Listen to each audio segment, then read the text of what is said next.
አባቶቻችን የውበትን ጥግ በፀሐይ ይገልጻሉ። የፀሐይ ተፈጥሯዊ ቀለም እንዳለ ሆኖ በየወቅቱ በሚኖረው የአየር ጸባይ ምክንያት ግን ሊለያይ ይችላል። ይህ ታዲያ ፀሐይን ለዓይን የምትማርክ እንድትሆን ያደርጋታል።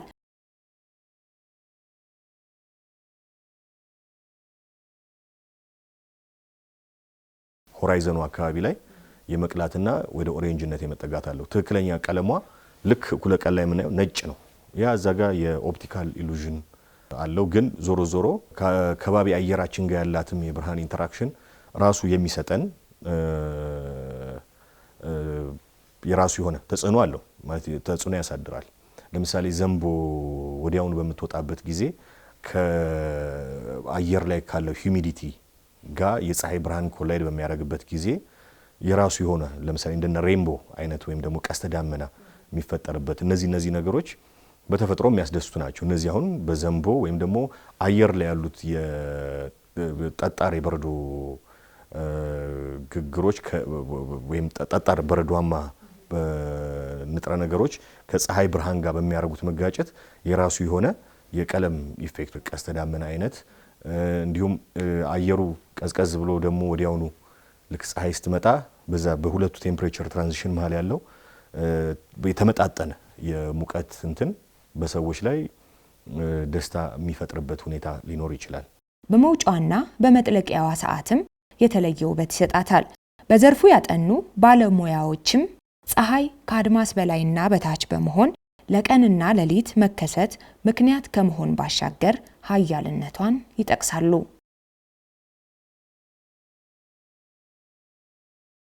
ፀሐይ ምናቃት ፀሐይ ናት። አስትሮኖሚካሊ ፀሐይ ያዘው ምናቃት ፀሐይ ናት ማለት ቀለሙ አንድ ነው። ከኛ ከባቢ አየር ጋር የምታደርገው ኢንተራክሽን ነው ያንን ለውጥ የሚያመጣው። ከባቢ አየራችን ማለት አትሞስፌራችን ውስጥ ያሉት ፓርቲክሎች ጋር በምታደርገው ኢንተራክሽን ለሚመጣው እንጂ ያ ምናቃት ፀሐይ አንድ ናት፣ ለውጥ የላትም። ፀሐይ በነገራችን ላይ በኔ እይታም አብዛኞቹ በኔ ዘርፍ ላይ ያሉ ሰዎች እይታ ፀሐይ ከውበት ምንጭ በላይ ናት። ምክንያቱም ፀሐይ ምድር ላይ ያለውን ህይወት ኢነርጄቲክ ሆኖ ኃይል እንዲያገኝ የምታደርገው ፀሐይ ስላለች ነው። በጣም ያንግ ከሚባሉት ወይም ደግሞ ገና ወጣት ከምንላቸው ፀሐያቸው ከዋክብት ውስጥ ናት።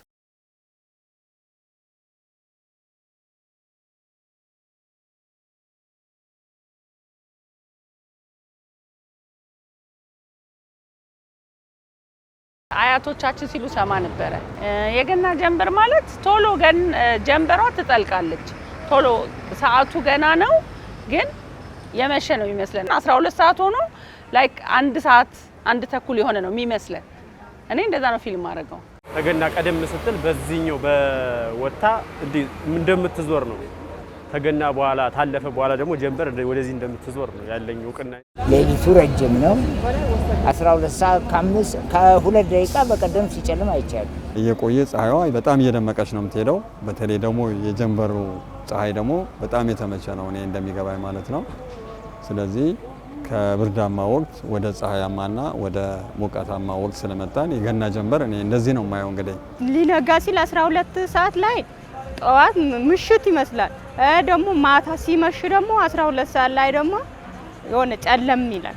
አንድ ሰዓት ሳይሞላ የመሸ ይመስላል። ታህሳስ ሲመጣ ሁል ጊዜ በየዓመቱ ሌሊቱ ይረዝማል፣ ቀኑ ግን በጣም ፈጣን ይሆናል።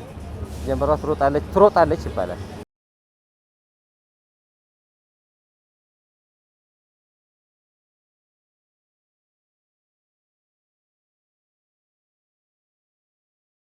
የገና ጀንበር የምንለው ምድር በፀሐይ ዙሪያ የምታደርገው ምህዋር አላት። በፀሐይ ዙሪያ ስትዞር አንድ ሙሉ ሮቴሽን ወይም ደግሞ አንድ ሙሉ ዙር ስትዞር አንድ አመት እንላለን። ከዛ በፊት ግን በየ3 ወሩ የምትሄድባቸው ቦታዎች ላይ ወቅቶችን ትነግረናለች። ማለትም በየ3 ወሩ የሚቀያየሩ 4 ወቅቶች አሉ። እነዚህ ወቅቶች የሚፈጠሩባቸው የራሳቸው ምክንያት አለ። ምንድነው? ምድር በፀሐይ ዛቢያ በምታደርገው ዙሪያ ላይ በ23.5 ዲግሪ አካባቢ ኖርዝና ሳውዝ ፖሏ ቲልትድ ነው ሁና የምትዞረው። ስለዚህ ኢኩዌተር የምድር ወገባችን አለ፣ ያ ቲልት አለ።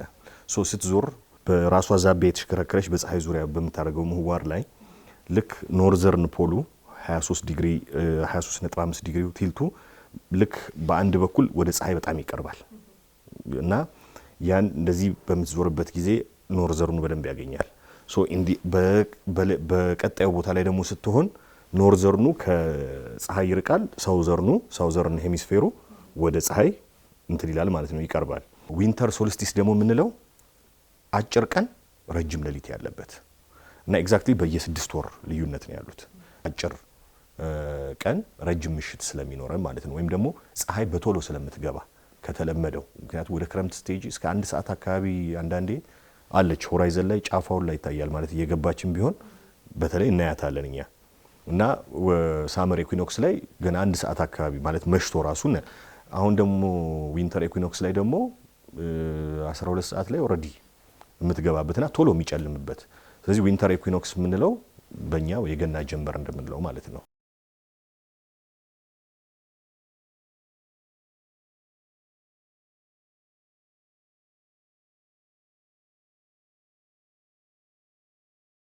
ስለ ሌሊቱ መርዘም ስለ ቀኑ ማጠር በጣም በሚገርም ሁኔታ እኔ ቀን ላይ የምሰራው ስራ ስለሚያደክመኝ እንደውም አዳሩ በጣም ነው የሚያጥርብኝ፣ ሁሌም ቢሆን ያጥርብኛል። ሌሊቱ መርዘሙ ጥሩ ነው እንግዲህ በስራ ለደከመ፣ ቀኑ አጠር ማለቱ ግን ትንሽ በስራ ላይ ብዙ ትኩረት ለሚሰጥ ደግሞ ቀኑ ያጥርበታል። ስለዚህ አጠር ማለቷ በዛ ላይ ደግሞ ድምቀቷ ለኛ ጥሩ ስሜት ይሰጣል ብዬ ነው የማስበው። ቀኑ አጭር ስራ ላይ ቶሎ እንጨርሳለን ስራችንን። ያው ሌሊቱን ስፔሻሊ እንቅልፍ የሚወድ ሰው ረጅም መኝታ ይተኛል ማለት ነው። ምሽት ላይ በተለይ ታምራለች። ክረምቱ አልፎ መስከረም ሲወጣ ያለችው ፀሐይ መስከረም ላይ በጣም የምታስደስት ናት። እስከ ታህሳስ ጥር ድረስ ይሄዳል። ታጓጓለች፣ ታምራለች። በጣም ደስ ይለኛል። ከኔ ይልቅ እንደውም ልጆቼ ሁሌ እሷን ሲያዩት ፎቶ ማንሳት ይወዳሉ። ሁሉ ጊዜ እናቴ ብለው ቶሎ ብለው ቆመን ፎቶ ያነሷታል። እነሱ በጣም ኤክሳይትድ ይሆናሉ እሷን ነገር ሲያዩ፣ እኔም ደስ ይለኛል። ወርቃማ ናት፣ በጣም ታምራለች። እንደጣፈጠች ትገባለች።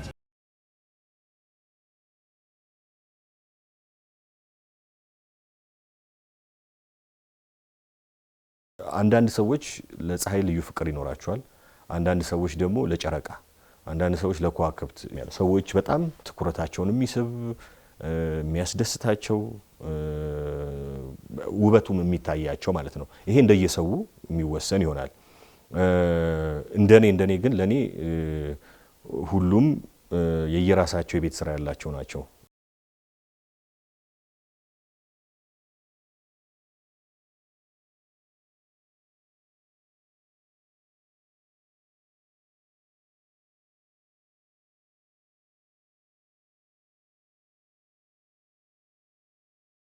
ስታያት ልታያትም ወይም ልትወጃትም ወይ ለአመለካከትሽ ሊቀየር ይችላል ብዬ ነበር።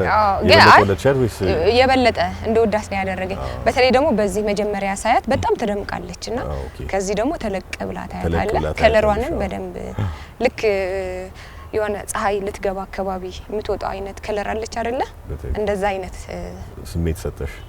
ወድጃታለሁ። ፀሐይ ያየናት ፀሐይ ላይ የጥቁር ነጥቦች አይተናል፣ ዶቶች እና አንድ ሁለት የሚሆን አይቻል። አንድ ሁለት አይተሻል። ግን ከዛም በላይ ያሉ ማለት ልክ በምትሽከረከርበት ጊዜ ሌሎች ቦታዎችን ላይ ሰርፈሷ ላይ እናያለን እና እነዛ ዶቶች ሰንስፖት ይባላሉ። እነዛ ሰንስፖት የምንላቸው ቦታዎች በአንጻራዊነት በፎቶስፊሩ ላይ በፀሐይ ፎቶስፊር ላይ በአንጻራዊነት ቀዝቃዛ የሚባሉ ቦታዎች ናቸው። ወደ 15 ሚሊዮን ዲግሪ ሴልሺየስ ነው የፀሐይ ሰርፈስ ላይ ያለው ቴምፕሬቸር። ሶ ከዛ አንጻር በጣም ኩል የሆነው ቦታ ተብሎ ነው የሚታሰበው። ስቲል ግን በብዙ ሚሊዮን ዲግሪ በጣም የሞቀ ቦታ ነው። እነዛ የሚፈጠሩበት ምክንያት የሰርፈሱ ላይ የማግኔቲክ አክቲቪቲ በሚኖርበት ጊዜ እነዚህን ሰንስፖቶች እንዲፈጠሩ ያደርጋል ማለት ነው። ቅድም እያየኋት እያለ እንትን እየዞረችብኝ ነበረ። ኖ እሱ ዳመና ከፊታችን እየገባ ነበረ አይተሽ ከሆነ እና ምንድነው ዳመናው እየተጓዘ ስለሆነ እሷ የምትሽከረከር ነው ይመስለው እንጂ እንትን አይደለም። እሷ የተንቀሳቀሰች አይደለም፣ ዳመናው ነው እንትን እያለ ያለው። ለመጀመሪያ ጊዜ ያየሃት ፕላኔት ምንድናት? በቴሌስኮፕ ያየኋት ፕላኔት ስርዓተ ፀሐያችን ውስጥ ትልቋ ፕላኔት ጁፒተርን ያየኋት። በጣም ነው የማመሰግነው። ምንም አይደለም። ደግሜ ማየት ትችላለህ? ትችያለሽ።